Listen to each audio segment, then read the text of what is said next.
Un tour d'Europe en stop, quelle drôle d'idée. C'est le mode de transport qu'a pourtant choisi Aurélien Butin, un photographe. À l'heure du renchérissement des transports, le stop est peut-être en train de faire son retour en force. Aurélien a ainsi pu voyager au gré de ses envies et s'arrêter où bon lui semble. Je voulais savoir si c'était une pratique qui fonctionnait toujours. Dans les années 60-70, beaucoup de personnes faisaient du stop. Et maintenant, voilà, les gens, comme je disais, prennent l'avion pour se déplacer ou le train. Et ils partent plus trop à l'aventure. Donc je voulais partir un peu à l'aventure, vivre un peu sur le bord de la route et voir si les gens étaient toujours ouverts d'esprit pour aider son prochain. Voilà. À part des endroits où ça a été un peu compliqué, mais sinon j'ai jamais attendu très longtemps, quoi.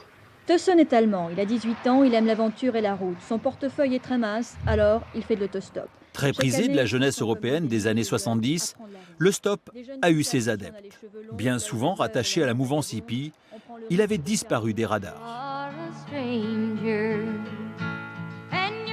Sa Sa réapparition en pleine crise éco-climatique n'est donc pas un hasard. Le projet de voyage d'Aurélien a reçu le soutien d'une start-up montpelliéraine Génération Voyage. Cette entreprise propose des expériences à ses clients hors des sentiers battus. C'est important de suivre les aventures comme ça parce que ça nous donne un aperçu des tendances d'aujourd'hui. Nous, on veut être au cœur de l'expérience des gens dans leur voyage.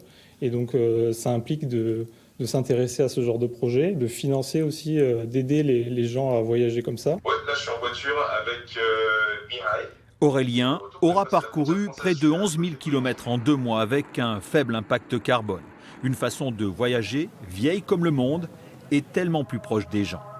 Des rives du Bosphore à Istanbul, en passant par la Tchéquie, la Slovaquie, cette expérience mise en avant par une start-up montpelliéraine montre qu'il est possible de voyager sobrement en 2022.